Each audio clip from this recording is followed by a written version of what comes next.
ایک لڑکی تھی، اس کی شادی ہوئی، ایک لڑکی تھی اس کی شادی ہوئی، شادی ہو کر کے جیسے ہی وہ اپنی سسرال گئی، شوہر تو تھا بہت اچھا، میاں بیوی پٹتی بھی اچھی تھی، لیکن بڑی بھی پیچھے لگی رہتی تھی، یہ نہیں کیا، وہ نہیں کیا، وہ نہیں کیا، وہ نہیں کیا، وہ نہیں کیا۔ تنگ آ گئی بہو، تنگ آئی تو اپنے ابا کے پاس آئی، بابا یہ بڑھیا بہت پریشان کرتی ہے، بابا اس کا کچھ علاج بتاؤ۔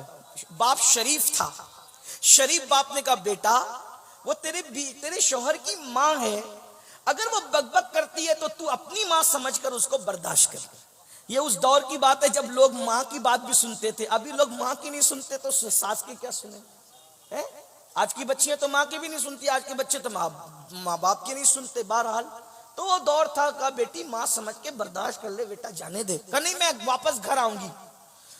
باپ نے کہا بیٹا شریفوں کی بیٹیاں شادی کا جوڑا پہن کے نکلتی ہے تو شوہر کے گھر سے پھر وہ کفن پہن کے نکلتی ہے، ہمارے یہاں شادی کے بعد واپسی کا کوئی تصور نہیں ہے۔ اور یہی میں آج کے ماں باپ سے بھی کہنا چاہتا ہوں، اپنی بیٹیوں کو شے دے کے بگاڑو مت کہ ہم پال لیں گے، ہم پال لیں گے۔ ارے تو اپنی بیٹی کو سونے کے گولڈ کے پلنگ پہ سلا سکتا ہے، لیکن جو شوہر دے سکتا ہے کیا وہ تو دے سکتا ہے؟ بیوی کو سکون صرف شوہر کے ساتھ ملتا ہے، لِتَسْكُنُوا إِلَيْهَا۔ بھائی وہ نہیں دے سکتا جو شوہر دے سکتا ہے، باپ وہ نہیں دے سکتا جو شوہر دے سکتا ہے، ماں وہ نہیں دے سکتی جو شوہر دے سکتا ہے، سہیلیاں وہ نہیں دے سکتی جو شوہر دے سکتا ہے۔ شوہر کے پاس جو ہے وہ کسی اور کو دینے کے لیے جائز بھی نہیں ہے، وہ دے بھی نہیں سکتا۔ اس لیے قوم کی بیٹیوں سے کہتا ہوں، اگر اللہ نہ کرے زندگی میں کوئی ظالم شوہر مل جائے، نباہ کر لو، کر لو نباہ، کیونکہ ہمارے نبی نے فرمایا جو اپنے شوہر کے ظلم پہ صبر کر کے نباہ کرے گی، ایسی عورت کو اللہ حضرت آسیہ اور مریم کا ثواب عطا فرمائے۔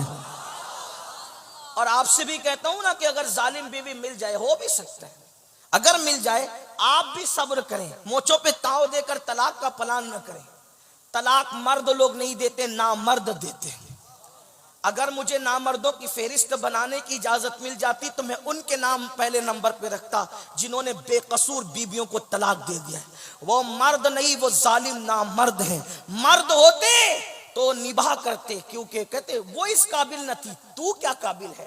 اس لڑکی نے سوچا ابا تو شے نہیں دے رہے، ابا تو میری مدد نہیں کر رہے، تو اس لڑکی نے کیا کیا، اس کے ابا کے گہرے دوست تھے ایک حکیم صاحب، اور وہ واقعی حکیم تھے، یعنی ایسی آلو چالو بازاری آدمی نہیں، وہ واقعی حکیم تھے۔ حکیم یعنی حکیم کس کو کہتے ہیں سمجھتے ہو نا، وہ جڑی بوٹی کی دوائیں وغیرہ بناتے ہیں۔ وہ لوگ اس دور میں بہت پڑھے لکھے ہوتے تھے، دوائیں بنانا بھی جانتے تھے، حکمت کی باتیں کرنا بھی جانتے تھے۔ تو بچپنے سے چچا چچا کہتی تھی، ابا کے گہرے دوست تھے، سوچا ابا مدد نہیں کرے چچا کے پاس چلو۔ وہ حکیم صاحب کے پاس گئی، کہنے لگی چچا جان ساس بہت ستاتی ہے، ظالم، گالیاں دیتی ہے، تکلیف پہنچاتی ہے، مصیبت کھڑی کرتی ہے۔ ابا کو شکایت کی، ابا شکایت قبول کرنے تیار نہیں۔ اماں کو شکایت کی، اماں شکایت قبول کرنے تیار نہیں۔ اب چچا ایک کام کرو نا، آپ دوا بنانا جانتے ہو نا، تو ایسی کوئی دوا بناؤ میں بڑھیا کو کھلا دوں تو بڑھیا مر جائے، اس کا قصہ ختم ہو جائے۔ حکیم صاحب واقعی حکیم نے کہا ہاں صحیح کہا بیٹی، بہت صحیح بات، لیکن تیرا روز اس سے جھگڑا ہوتا ہے، تیری ساس، اگر بڑھیا اچانک مرے گی تو لوگوں کو شک ہوگا نا کہ بہو نے مار ڈالا۔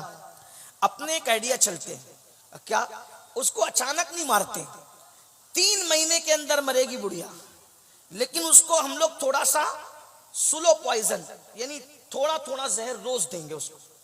3 مہینے کی میں پڑیا بنا دیتا ہوں، کھانے میں زہر دینا، لیکن لڑنا مت ورنہ پھر شک ہوگا کہ بہو نے مارا۔ تو کرنا کیا، کہا 3 مہینے تک تجھے صبر کرنا ہے۔ تو کہا کیا، کہا کہ بڑھیا کے پیر دبانا، اس کے سر میں تیل ڈالنا، کنگھی کرنا، اس کے کپڑے دھلنا، اس کو کھانا کھلانا، اتنا پیار کی ایکٹنگ کر کہ ایسا لگے کہ تو اس کی بیٹی ہے۔ تو ہوگا کیا، جب وہ مر جائے گی زہر سے تو تجھے تیرے اوپر کسی کو شک بھی نہیں آئے گا کہ تو نے مارا ہے۔ اس نے کہا 3 مہینے اگر بڑھیا کو جھیل لوں تو ہمیشہ کے لیے میری راحت ہی راحت ہے، تو چلو 3 مہینے پیر دبا۔ 3 مہینے خدمت کرنے میں جاتا کیا ہے، پڑیاں لے کر آئی چپکے سے، اب آئی تو بڑی بھی نے کہا کہاں گئی تھی، اماں وہ تو میں ایسے ہی ویس گئی، تو اپنا انداز پیار کا۔ اب وہ گالی دے رہی ہے، چھپ ہے، امی میں کھانا دوں تمہیں، چل جا یہاں سے نکل، بدماش کہیں کی، جو بھی ہوا ہوگا، جیسا بھی ہوا ہوگا، جیسے آپ سنتے دیکھتے رہتے ہیں۔ اس نے کہا نہیں امی آپ ناراض بھی ہو نا، میں آپ کو کھانا دیتی ہوں۔ ایک بات یاد رکھنا میرے عزیز، کتے کو بھی پیار دو نا تو کتا بھی دم ہلانے لگتا ہے، بکری کو بھی سہلاؤ نا تو بکری اور گائے بھی گردن جھکا دیتی ہے۔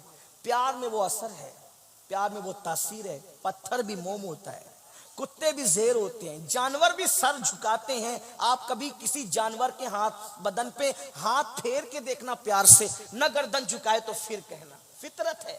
محبت کی تاثیر، محبت بڑی پر اثر ہے، محبت میں بڑی تاثیر ہے۔ جو مہم ہتھیاروں سے سر نہیں ہوتی وہ محبتوں سے سر ہو جاتی ہے۔ ایک دن گزرا، اس نے وہ پڑیاں کھانے میں ملا دی، ناشتے میں کھانے میں ملا کر بڑھیا کو دیا، پیر دبا رہی ہیں، سر دبا رہی ہیں، کپڑے پیش کر رہی ہے۔ بڑھیا سوچ رہی ہے یہ اتنے موڈ میں آج کیسے ہے، یہ بدماش ہمیشہ ستاتی رہتی ہے، منہ چلاتی رہتی ہے، اور یہ آج بڑی خدمت کر رہی ہے۔ سوچا ہو سکتا ہے کوئی بات ہو۔ دوسرا دن پھر وہی، تیسرا دن پھر وہی۔ بہو کے دماغ میں چل رہا ہے 3 مہینے خدمت کرو، ہمیشہ کے لیے چھٹی پاؤ۔ جیسے ہی 8-10 دن گزرے، اب یہ پیار دینے والی بہو پیار دے رہی، تو بڑھیا نے سوچا یا اللہ میری بہو مجھے اتنا پیار دے رہی، میں وہی کم وقت دل میں اس کا کینہ لے کے بیٹھی۔ تو بڑھیا نے بھی سوچا جب بہو بدل گئی تو مجھے بھی بدل جانا چاہیے۔ اب وہ دونوں میں پیار ہو گیا، جھگڑا ختم ہو گیا، محبت ختم ہو گئی۔ 8-10 دن میں یہ ہوا تو بہو جو ہے وہ ساس کو ماں کی طرح لگنے لگی، اور بہو ساس جو ہے وہ بہو کے لیے بہو جو ہے وہ ساس کو بیٹی کی طرح دکھنے لگی۔ اب وہ ساس بہو ایک دوسرے کے بغیر رہ نہیں رہے، ادھر محبت ہوئی تو ادھر بھی محبت ہو گئی۔ اب بیٹی بیٹی بیٹی کہہ کے پکارتی ہے، گھر کا ماحول بدل گیا، جھگڑا ختم ہو گیا، یہ ہو گیا وہ ہو گیا، یہ بھی اس کے بغیر نہیں، وہ بھی اس کے بغیر نہیں۔ اس کو اچانک خیال ہے ارے بڑھیا تو 3 مہینے بعد مر جائے گی، میری اتنی اچھی ساس 3 مہینے بعد مر جائے گی۔ 15 دن کے بعد روتے دھوتے پہنچی، چچا وہ جو ہم نے 15 پڑیاں تو کھلا دی اس کو، اور وہ مر جائے گی، تم نے 3 مہینے کے لیے کہا تھا۔ میری ساس مجھ سے بہت پیار کر رہی چچا، جو مجھ سے اتنا پیار کرے وہ مر جائے مجھے گوارا نہیں، چچا میری ساس کو بچا لیجئے۔ مسکرا کر بڑے میاں نے کہا بیٹی میں جانتا تھا جب تو اپنی ساس کو پیار دے گی نا بیٹا تو وہ بھی تجھ سے پیار کرنے پہ مجبور ہو جائے گی۔ تو کسی کو پاگل کتے نے تو نہیں کاٹا نا کہ محبت کے بدلے میں نفرت ہی کرے، لیکن ایک نہ ایک دن محبت اپنا اثر دکھاتی ہے۔ بیٹا میں نے زہر نہیں دیا تھا، وہ تو ایسے ہی تو اگر میں منع کرتا تو کہیں اور چلی جاتی، غلط راستے بھی چلی جاتی، کسی بدماش کے پاس چلی جاتی جو واقعی تجھے زہر دیتا۔ تو میں نے سوچا کہ منع بھی نہ کروں اور یہ کام بھی کر دوں۔ تو میں جانتا تھا جب تو پیار کرے گی تو وہ بھی پیار کرے گی۔ میری بہنوں یہ پڑیا آپ بھی لے کر جاؤ، اپنی ساس کی خدمت کرو، نندوں کی خدمت کرو، جٹھانیوں کی خدمت کرو۔